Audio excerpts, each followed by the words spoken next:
Then just now, they Okay. I don't want to bring it down there. All right, we're going to do a handout, but I'm not going to hand it out yet because I don't want you to see it. So we are in our journey through the Bible, and we are still here in Exodus. I'm going to have all the technology, I think, problems today.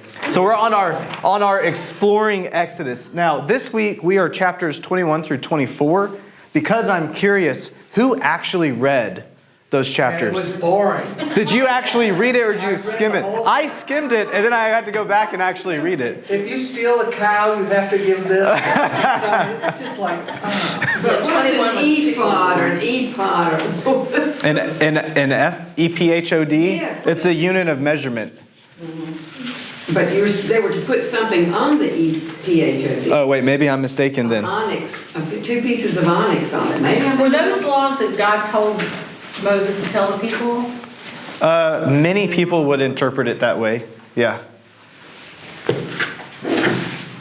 So these are in Exodus. These are some of the ones given to Moses that's then given to the people up on the mountain. And so they are kind of laws from God's own mouth. Moses didn't make these up. No, not in the story. Why was he gone so long? 40 days before. We're going to come to that part. That's at the end of our chapter, though. That's the beginning of next week. We're actually going to have a little preview, little trailer video to watch that. next week. But the answer is for next week, or yeah, whenever we look at next. The answer for that part, it's to give them enough time to build the golden calf. I see. Where'd they get the gold? No, I'm only kidding. They get the gold. I'm only kidding. It's from the Egyptians. Remember, they took it all from the Egyptians. I know. I was just you're trying to cause trouble. You're being obstinate. I'm being Marcia. And well, that actually is a good question because y'all know Tom Ladd here. So when the men's group did this on Tuesdays, he calculated out the weight of all the gold and silver and bronze and the wood that they had to make the tabernacle. And it's like millions of pounds of gold and everything. But that gold that's given, and we'll come to this next week, they were supposed to build the tabernacle with it. And then instead of building the tabernacle, they make the golden calf. And so it's there to show you the richness and how important it is to worship God, is why it weighs so much. Any other questions about what we read or what we looked at last time? So, Alexander, do we go on with Exodus through Advent? When do we? Are you done like the next before Christmas? Next week we are going to do the Israel next week is Thanksgiving. We're not going to be here. Right. The last week, I think it's the 30th, the last Thursday, we're going to do the Israel-Palestine, and then we'll continue through Exodus. But then that last fish day, we'll do something else, which I know is today, but more people wanted to do Exodus than Palestine, and I did too. But what we will look at, so we're at 21, 24, so that first Thursday in December will be 25 and 27, and then through 30, 34, 38, and then we'll finish it. So it'll probably go through maybe the beginning of February until we make our way through the rest. But last time we looked at Jethro's advice. Do you remember who Jethro was? Moses' father-in-law. Moses' father-in-law, yes. We're going to come back to that map. And so do you remember the main advice that he gave him? Get help.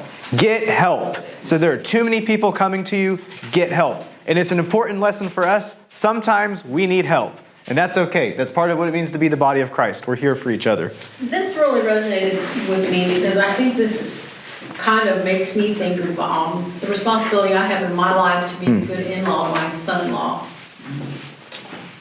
To be there to help? Well, to help to share wisdom with him Yeah. that is beneficial to him. Yeah. And he is very responsive to that. So that really struck to me that we sometimes look at our father-in-laws and our mother-in-laws and how they treated us and how we want to be treated by them. But in the reverse, we have to be mindful of how we set an example for the spouses of our children. Yeah. People look up, they look around. It's weird now. I have so many little nieces and nephews that follow me around. And now Poppy starts to copy what I say, which is, yeah, it's like that scary stage. Everyone's at that age now. I'm like, oh no, I'm not used to this. I'm glad that you shared that. Thank you. We got to chapter 19, and we found ourselves kind of ending up at Mount Sinai. I showed some different paintings of that. I think I kept these later in the slide just because I wanted to look at some more of those again. But we spent most of our time in chapter 20 talking about the Decalogue. Decalogue. And why did we say Decalogue instead of commandments? Because you said. Word. to. It's words. It means 10 words, not 10 commandments. Or that's what Decalogue means. Where we were on our map, we have left Egypt. So they were up here in the land of Goshen. And remember, it says they don't go by way of the Philistines, and they go this way. And everyone always asks, why do we go that way instead of here? Because that would have been faster. And their answer is because we've got 40 years, we got to go somewhere. And so they're walking around here in the desert for 40 years. But where we're going to spend most of Exodus is here at Mount Sinai or Mount Horeb. Both of those mountains, there's just same mountain, two names. And that's where we continue to be at. I think we've been here for like 3 weeks at Mount Sinai. Now, one of the reasons we spent so much time looking at the Decalogue is because people count them different ways. And so this is one of the lists that we have. There's like 8 ways that are popular to count it, but there's 3 main ways: the Jewish way, the Catholic way, and the Protestant way. But what was really cool about the Jewish way, and why I wanted to start off with 10 words, not 10 commandments, is because for Jews, the first word is, I am the Lord your God who brought you out of the land of Egypt. So it's not a commandment, it's starting a basis of the relationship. I am God and I have rescued you. And then it begins, now do these things. And we talked about why that was important, because the way that we can interpret the 10 Commandments or the Decalogue, some people look at it more as a law, and others look at it more as a treaty. People that look at it as a law compare it to this pillar. This is the Code of Hammurabi. If you were in the ancient world before you had roads, this would kind of direct you where you should go, especially if you live up in Mesopotamia. They would have these big pillars with law codes that were on it. Last time we went and compared some of the different specifics of the law of Hammurabi and the 10 Commandments of the Decalogue. But there's another way of comparing it. Instead of as a law code, it's as a treaty. So we talked about the treaty, the king-vassal treaty. Do y'all remember that? And I love looking at it this way because a king-vassal treaty would be like an emperor would kind of conquer a land. But they would start out this treaty, and they might not even conquer. They might come to like a peaceful-ish relationship. And this king would say, I will take care of you from this other empire, and then you will do these things for me. And these are the benefits of kind of living in my kingdom as you kind of submit yourself to my reign. And that is very similar to how the Decalogue and the laws in the Old Testament are. We looked at the structure of them, but it starts with that preamble. And it identifies who the suzerain is, which is the big king. And then the relationship of the vassal, which would be like Israel. I love looking at the Decalogue this way for multiple reasons. One, laws are kind of boring. But this relationship kind of based contract, it's much more meaningful, at least for me, and I think for many other Bible scholars, because it adds more layers, because you can almost see it as it's God's argument for why you should live under God's reign, which includes lots of benefits, but it also has responsibilities. So I really like looking at it that way. We're not going to spend that much more time on that, but I wanted to reestablish this in our minds before we kind of move forward with what we're going to look at today, because we're about to get to a lot of boring laws, and we're not going to spend too much time reading each of the different laws, but we do have an exercise we're going to do it. I wanted to establish this because it'll help us with our exercise. Any questions on that? I know we spent like 30 minutes on this last week, and we just did it in 3, or 2 weeks ago, whenever that was. Okay. Oh, these were some of the really cool pictures of the Ten Commandments or the Decalogue. I skipped over one back here. Oh, I really like this one. You can buy it on Etsy for $14. So if it ever found its way at the church, I think that would be cool. We could hang it up somewhere, like in my office. This is another one. I almost bought this one, but I did not. But I love this. It's the Jewish rendering of it. So it begins with "I am the Lord your God," and then it kind of goes through with the other ones. I like this one because it's over the map, and I really like maps. I think this one's pretty cool too, because here we have the two tablets kind of coming from God right there. And there's all of Israel kind of below Mount Sinai. And that brings us to what we're going to look at today. Okay, any final questions before we move forward? Okay. I put up here, so I wouldn't forget, if you want to look at some of the companion laws, go to Leviticus 23. And there are some of the same exact ones. They might be worded a little bit differently, but I found myself thinking some of these were from Leviticus and then like, oh, these are missing some of them and they were in Leviticus. So if you want to look at any other ones because you memorized all these laws and you feel like one's missing, it's probably in Leviticus 23. But we're not going to look at that today. But what we are going to look at is chapters 21 through 24. I've put kind of an outline of what the different chapters talk about. And one thing you will notice is it's kind of hard to make an outline of these because the chapters overlap and kind of their topics. So I wish whoever made chapter numbers had made a better division because they're really repetitive. But kind of the first one in chapter 21, we're going to see the laws of servitude or slavery and personal injury. In chapter 22, we're going to see property rights and social ethics. In chapter 23, we're going to look at sacred observances. So there's 3 festivals that you are to watch or to observe. And we're going to watch a video from like a kind of Jewish missionary talking about those 3 festivals. And then in chapter 24, we're going to talk about the covenant, but we're not going to spend too much time there. Any guesses why I might have a picture of a hammer and nails? Personal injury. Hey, that's a good guess. No. So that's a good guess, though. This is one of the highlights of this chapter. It's about Jewish slaves or Jewish bondservants. And sometimes they would choose to stay in service. So they had like a 6-year term. On that 7th year, they were set free. It was a way of like paying off debt that it would be kind of impossible to pay back. Think of this like bankruptcy kind of thing. 7 years, it falls off your credit. That's kind of like this. But sometimes they would choose to stay in service, maybe because they were able to live a higher lifestyle or for whatever reason. And they would take a nail and put it in their ear. And that would mark them as like a slave forever kind of thing. And so I was going to put a picture of someone getting their ear hammered. And then I thought that might be kind of gross. So I just put the hammer and the nail. But I like that personal injury because that is a little bit. If someone comes at you with a hammer and a nail, you might want to run away. So this chapter, it's primarily going to talk about this Hebrews idea of service or slavery.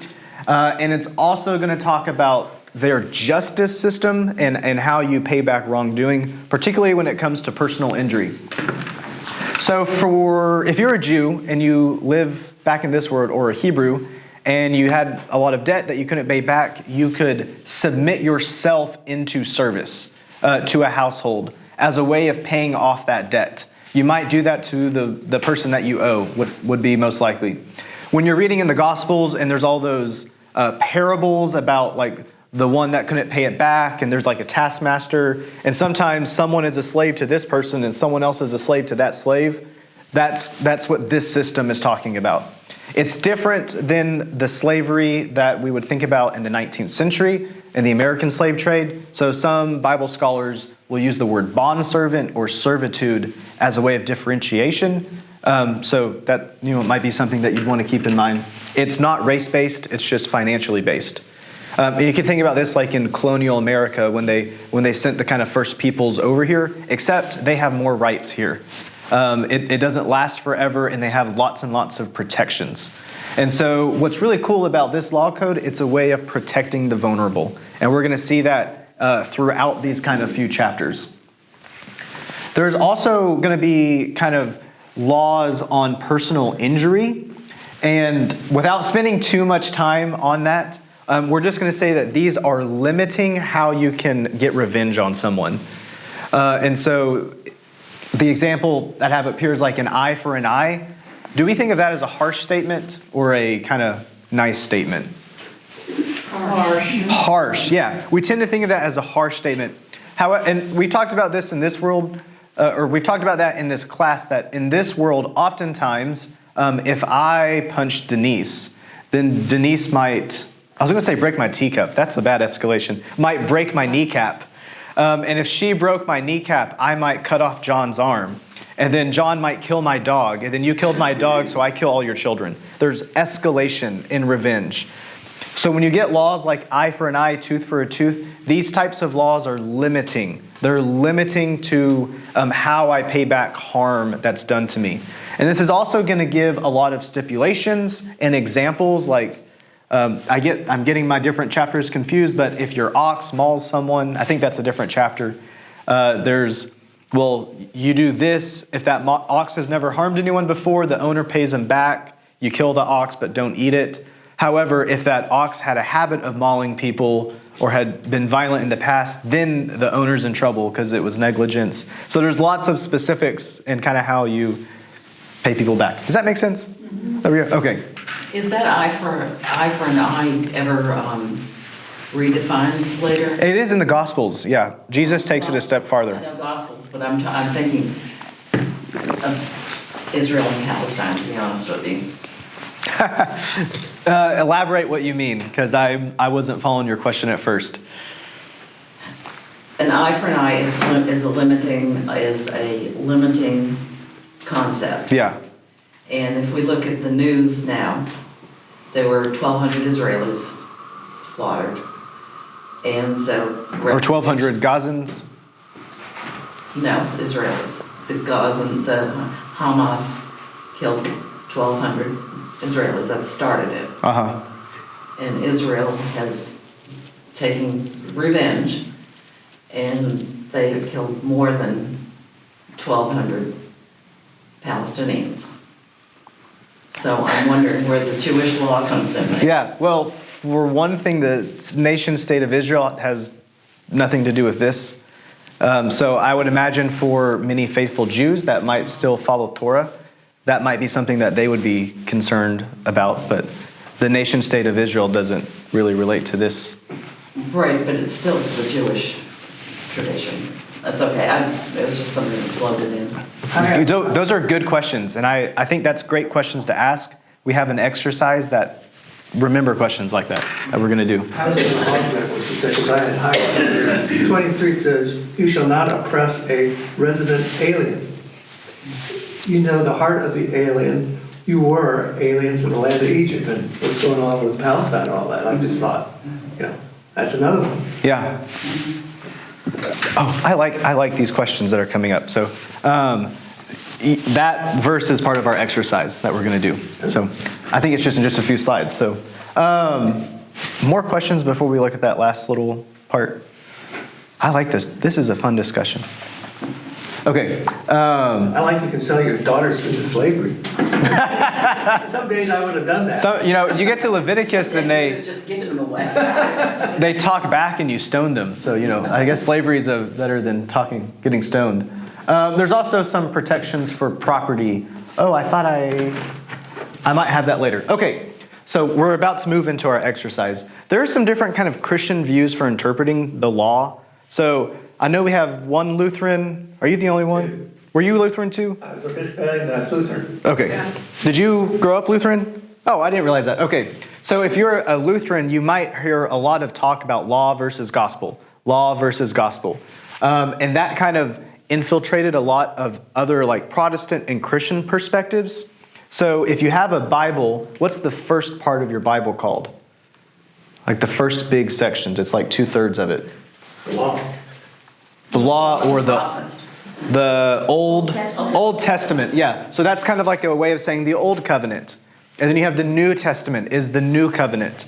And so that's very infiltrated kind of in Christian thought, that there is an old law and there is a new law. There's that Old Covenant, then there's the New Covenant, that Old Testament, and then there's a New Testament. That's not the only way, though, that Christians kind of interpret the law, is just by dividing it in two camps. Those old ones that don't matter any ones, and those new ones with Jesus.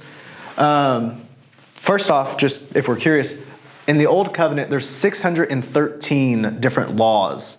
And that's it. That's actually not a lot. Those laws made up civic life. They made up property things, stealing, taking care of your elders, how to deal with immigration, taxes. All of that is wrapped up. All of their religious laws, 613. Not that many. They call it the mitzvot, if you're curious. And you can count them up pretty easily and say there's 613, though some people might count it slightly different. And that's going to make up all of these Mosaic laws. That's what we're going to find in Deuteronomy and Exodus. It's going to make up the Levitical law that we find in Leviticus. That primarily had to do with the priest. It's also going to have the laws from Noah. So some other scripts that were given to Noah, as well as the Decalogue, or those 10 commandments. Now, a lot of people like to divide the laws into 3 categories. So they'll say there's the moral law, those things that have to do with right and wrong. There's the civil law. How do you treat other people? What do you do about paying taxes? Things like that. And then ceremonial law. So that would be follow this Sabbath day and do it this way. Or 3 times a year, celebrate these 3 festivals, like we're going to see in today's readings. And others still will divide out more, dietary and sacrificial. And so you might have 5 categories: civil, moral, ceremonial, dietary, and sacrificial. That can get really complicated. So if you like to dissect things, maybe these 3 would be helpful for you: moral, civil, and ceremonial. I bring these up because when we do our exercise, I'm going to ask you to use those categories or others if you want to. And then there's this other one. Can you see this word? Has anyone heard this word before? Supersessionism? Any guesses on what it might mean? Suppression. So this is the idea that the church kind of is the new Israel, and like that old covenant is gone, and all those promises that God had given to Israel are now there with the church and not with Israel. And this was the idea that was popular for most of Christianity until World War II.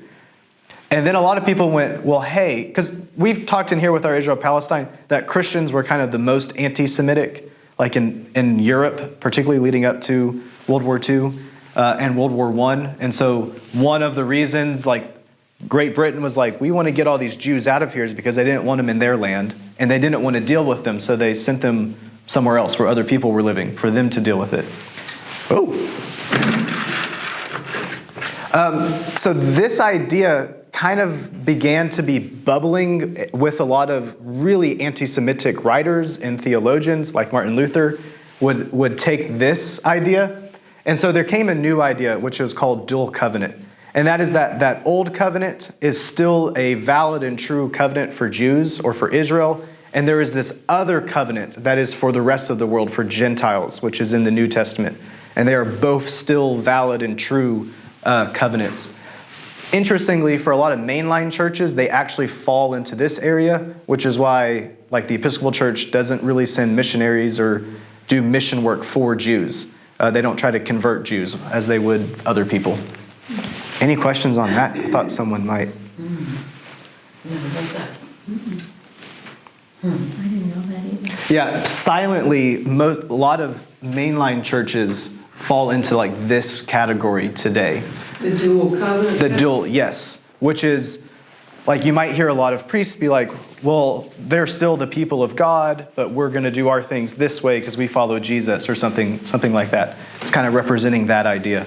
And say what the supersession. This is the idea that, like, there was one covenant for people, which is like in the Old Testament, and Jesus fulfills it. Okay. And now there's only one covenant through Jesus. Okay. And so it's not that No Jews, old and no new. yeah. There is just the one that Jesus fulfilled. So anyone that is a person of God is a Christian. That is the most Christian view throughout history. But after World War II, this other idea kind of became very popular. And it was because a lot of anti-Semitics would use this to say, well, we should actually kill Jews because they are themselves the ones that killed Jesus, or something like that. Okay, my encouragement to you, though, is instead of trying to dissect all of the laws in different categories, think of the law as one thing. What is the word we've used instead of law for things? Like in the Ten Commandments, we call it the Ten. The words, like the Torah or the Word. It's the Word of God. It's the words of God. They're the things that guide us to the heart of God. And so my encouragement for you, especially when we're going to do this exercise in a few minutes, is don't just break up the laws into different categories, and don't always get stuck. Which one's valid for me? Which one do I follow? Which one do I ignore? Look at each commandment, each law, each word, and look for the heart behind it. I think that's a more faithful way of kind of looking at the laws, and I think it is a lot more beneficial.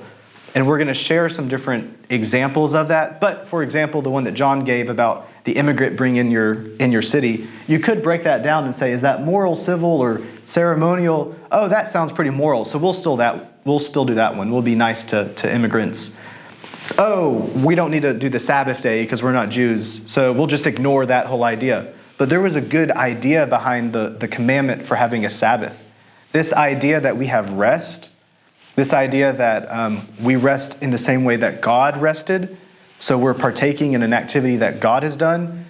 This idea that we set that day aside to think about God, we think about one another, that's important, and we don't want to just throw that out because there's a heart behind that we can still kind of adapt and live by. Does that make sense? Okay. We're going to not watch this video first, and we're going to come to our exercise. Who needs a pen? Just one? I've got mine. I got my tiny pen. Your tiny pen. I grabbed a... I need a pen. Oh, yeah. What color do you want? I'll take the purple one. Oh, that's my favorite. Yeah, I just couldn't reach that far. Because I've got little hands. Oh, did I give you all three? I just can't count. So I'll show you what we're going to do with this. Read your X's in these ones. I just extra can't count. Well, then you won't be there. Maybe I walked too far or something. So I put 6 different ones. And so my hope is we'll be able to do this little exercise and then talk about it and see maybe how it feels for you. So the example I gave is in Exodus 21, which the first page is chapters 21. The second page is going to be ones from chapter 22. Is this first one, Exodus 21:2. When you buy a male Hebrew slave, he shall serve 6 years, but in the 7th he shall go out a free person without debt. That's the verse. So what we're going to do is we're going to look at the topic, the type, and then we're going to translate it. So what I mean is, what's the topic? What category is this kind of dealing with? This is dealing with workers' rights. Is kind of my way of looking at it. Maybe I could have put civil there. It's dealing with different civil things.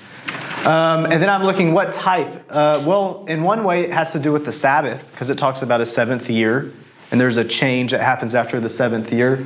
It has to do with loving your neighbor. So I might put love your neighbor, or again, I could have put civil because that's the type that it is. And then what is a modern translation of this? And so for me, I put, well, fair wages.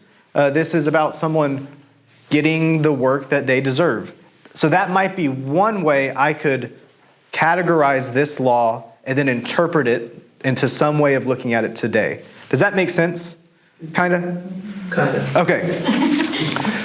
Everyone might have different answers for this. So if we'll look at I'm on the wrong page. Oh, mine's different than yours because I messed this one up. Okay. So we'll look at that one, Exodus 21, 28 through 30.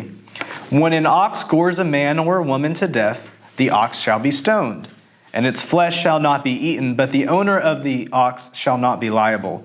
If the ox has been accustomed... Okay, so at that point, my microphone cut out. So we're going to look at the rest of the PowerPoint with me doing a voiceover here. So we continued with that presentation, and we did a couple of different examples on our little handout sheet. I did not include this on the website, though the only thing is it gave the verse, and then there is topic, type, and translation. So for the topic, you could include what that verse might be containing. What topics does it include? What is it talking about? For the type would be what type of law it is, civic or moral or ceremonial, or however else you want to classify it, perhaps by the Decalogue, the Ten Commandments, or some other way like love your neighbor or love God. And then for the translation is the important part. What is the heart of that law or that verse or that word, and how might you interpret that for living in it today? That was what that whole exercise was about. Let me pull my screen back up to the presentation for us to look at. Here we go. And so we looked at a couple of different examples of that law. Now, we're going to kind of move on from this point. So we moved to the end of chapter 21, and we just surmised that this included laws about servants, how you would deal with them, about personal injuries, and the protection of property. Now, then we moved into chapter 22, which is going to kind of discuss this a little bit further. So we're going to expand on our protection of property, but we're also going to include this social responsibility, which I think is really important to keep in mind. And we looked at some of those. So this picture that we had for this slide, it's a current picture, actually from just about 2 weeks ago at the U.S.-Mexico border with a bunch of immigrants trying to get in. And we're going to include that kind of idea of social responsibility. Now, as a summation of what is covered in chapter 22, you're going to see theft and restitution. So it's going to include rules for compensating theft, including the payment for the double value of stolen goods. We're going to look at guardianship, so laws concerning responsibility for safeguarding others' properties. Damage to crops. So we're going to see the regulation for compensation when livestock damage crops. So for instance, what happens when your ox goes wild and destroys someone's field? Borrowing responsibility, so rules for when you borrow someone else's items and either that item is damaged or the thing you're borrowing damages something else. Social and ethical laws. So how do you treat the immigrant or the widow or the orphan, and then different religious conduct. So of note, we made this in class, but it's very interesting that there's a note for the female sorcerer. However, there is not any comment about the male sorcerer. So that's just kind of an interesting to take note of. But here we're going to include all those types of topics, like how do we live as a religious people? How do we kind of honor the Sabbath? And we're going to see that kind of expanded on in the next few chapters. I wanted to include this picture. So this is of a church. And I love this idea. There's these Gothic kind of columns in the back, but here this honor the immigrant from there in chapter 22 of Exodus. Now, then we're going to move into chapter 23, where we're going to talk a lot about the Sabbath laws and these 3 festivals that they are to celebrate. So the first thing we're going to see is how we follow the Sabbath. The Sabbath is this idea of a 7th day that we are to take rest in. And it's also included in a 7th year. And so that is going to fulfill the like in a farming society, the 7th year, you are to rest your field. And one thing we made note of is that this was not just so that the kind of land could take a rest. And I had always thought about that while growing up, that the idea of a Sabbath rest for the land was so the land could be restored. And that is true, but we're also going farther here. It's not just so the land could have a rest, it's so others can farm the land themselves. Now, this is kind of an important thing to take note of, because here we're allowing the immigrant, the widow, the poor, the orphan, these people that don't really have jobs and they don't have any access to the means of production in society, no access to the economy. It's giving them a chance to work for themselves, and that's special. So we'll come back here to our slide because we're going to make note of in here that there's this emphasis on caring for others, particularly those who can't care for themselves. We talked in class about this idea of second mile service. I shared the story about when I worked at Chick-fil-A, and we would let other people kind of dictate the service we gave by going above and beyond. And I shared the story about in the training videos for Chick-fil-A, they would correlate to the story in the New Testament on the Sermon on the Mount, where Jesus talked about, the Roman soldier, if he asked you to carry his gear 1 mile, you go 2 miles. And there was a provision, the kind of Roman law was everyone had to carry the soldier's pack 1 mile. Jesus says go 2. You go above and beyond. Even for your enemies, go above and beyond. Care for them extra. And that's the kind of idea that we're seeing rooted here all the way back in the book of Exodus, that we as the people of God go above and beyond, and not just for our brothers and sisters, for our enemy. It's second mile service. We go above and beyond. And we're also going to see this comment about the refugee. Now, I also shared the story about something in Leviticus 23, which talks about leaving the edges of the field unharvested so that others can harvest it. And I had to write a paper of that when I was in school. And it was a life-changing paper for me about how you give others not just a handout. You don't just help others. You're giving them the dignity of work, and you're giving them access to the means of production. And so we don't live in an agrarian society today, so owning a field is not the only means of production. Today it's capital and education, it's transportation, it's all these other things that we can use to provide for people. And we talked in class about kind of living according to the spirit of the law rather than simply the letter of the law. And I shared that story about a man who tried to kind of follow this verse here in Leviticus 23 about not reaping the edges of the field. And he had a wood factory, and he would not clean up the wood dust. And he would let the poor come in and clean it up because they could sell the wood dust. Now, I don't think that's the best way of living this out. I think there are other ways of doing that. And in class, we had some people who shared about doing these microloans for others in society that might not be able to access any money to kind of build their business or care for themselves.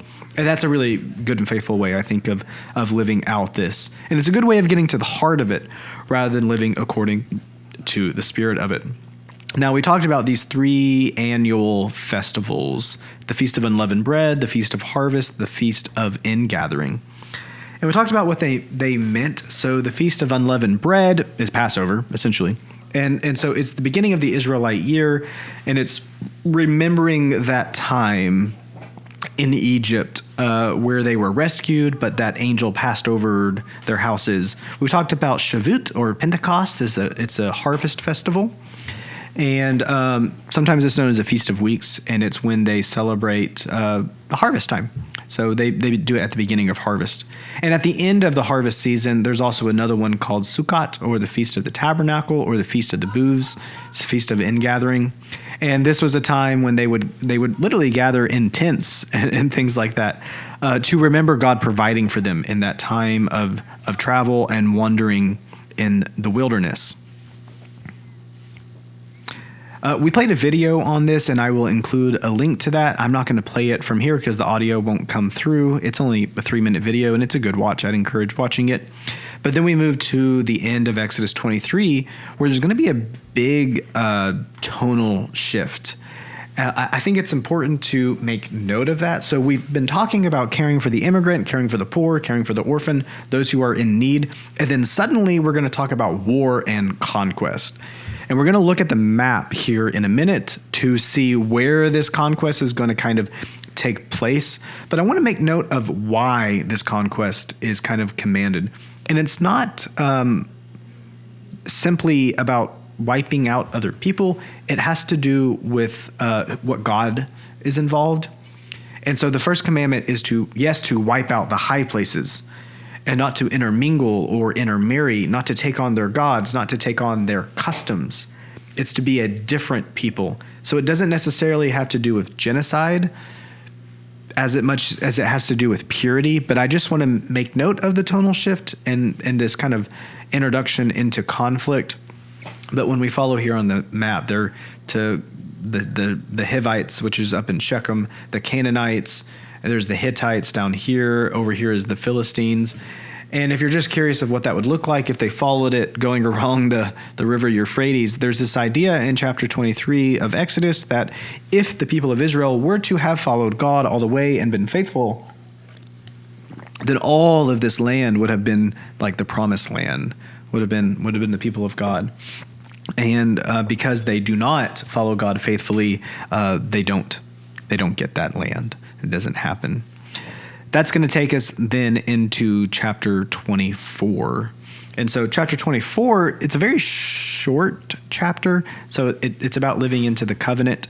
So we're going to see the covenant confirmed, and then there's going to be Moses on Mount Sinai.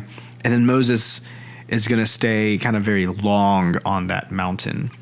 Not much happens in this chapter. It's kind of short. And in fact, we didn't talk about it very much. And we ended up playing this video from the Lego Bible or a brick film. And I will put a link to that. So I know this was kind of a shorter summary of what we could have looked at in class. So I apologize about the camera running out when it did. But I wanted to still give you some context for what we looked at while we were in class. These chapters are going to dictate for us what it means to be the people of God.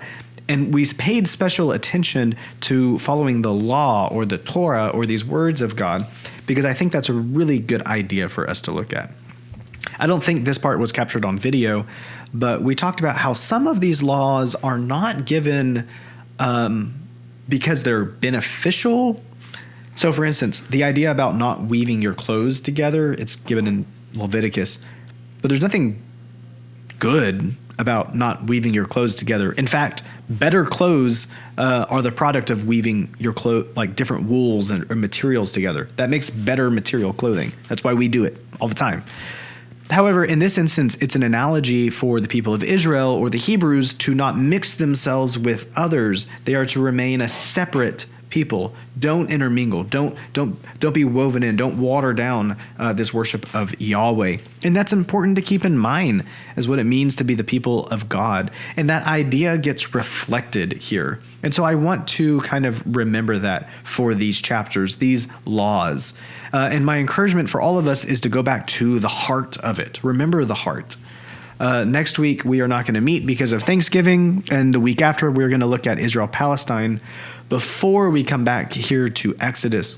But always remember the heart. And as we looked at our exercise together, look at the topic of a law. What is it relating to? What type of law? Civil, moral, ceremonial. But don't just cut it into those three categories. Get to the heart of it and look for the translation of that. Look for how you can live that into society today. Because it's kind of artificial to divide all these Hebrew laws apart. They're all one. They're all the one word from God, the one Torah, the one way of which we can live our life and be a holy people, this holy nation, this holy priesthood. And so I want to keep those things in mind. And I hope that for all of us, when we come across these laws that may seem antiquated or old, we can find ways of living them in our own society.